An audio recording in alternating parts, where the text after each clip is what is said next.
This is my boyfriend, he's French, but he doesn't know how to cook. Yet. Saumon, je vais d'abord identifier les aliments que tu m'as posés. On a de la farine. C'est quoi? Un liquide jaunâtre, des fraises du jardin et des cerises. La clapouillette, ça sent le clafoutis tout ça. You're gonna make a pavlova. Oui, c'est ce que je voulais dire. La meringue! Imagine, je mets le blanc d'œuf dedans. Et après, je rajoute peu à peu de la farine, jusqu'à ce que ça fasse une pâte. Mais il y a un truc qui je trouve bizarre, c'est que la meringue, c'est sucré quand même. Il est où le sucre? Babe, that's sugar. En effet, c'est du sucre. Too late to apologize.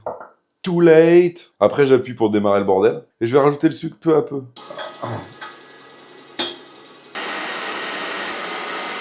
Finalement, c'est pas si compliqué. La pavlova, tu sais que ça a été inventé par les Français pour les Russes. Moi, je vais faire un cube, parce que je suis assez Bauhaus, moi.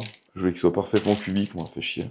Il est trapézoïdal. Il est même un peu rhombique. 4 heures au four, thermostat 8, à 160 000 degrés. C'est bon, c'est enfourné. Deuxième phase, c'est la réalisation de la chantilly. Donc je mets un peu de crème liquide, à savoir tout le pot. Non. La moitié du pot. C'est bon, tu crois?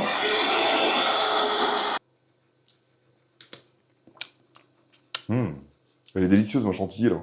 The head test. Yeah, you put on top of your head. Ça? Yeah. Ça? Yeah. Comme ça? Yeah.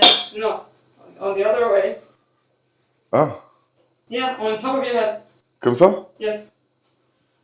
Même pas peur. Elle est pas mal, je crois. Hein. Une véritable meringue artisanale, là. C'est ça qui se passe. Peut-être un peu trop artisanal, là. Je colmate, en fait. Donc là, en fait, je vais répartir les cerises de manière homogène. Et ensuite, je vais mettre une petite fraise des bois que je vais répartir comme ça, à différents endroits. It needs a little bit of cooking, but I like it. Combien sur 10, ma pavlova? 8. C'est la meilleure note que j'ai eu dans ma vie. Yeah. Mais dans ma vie, en fait.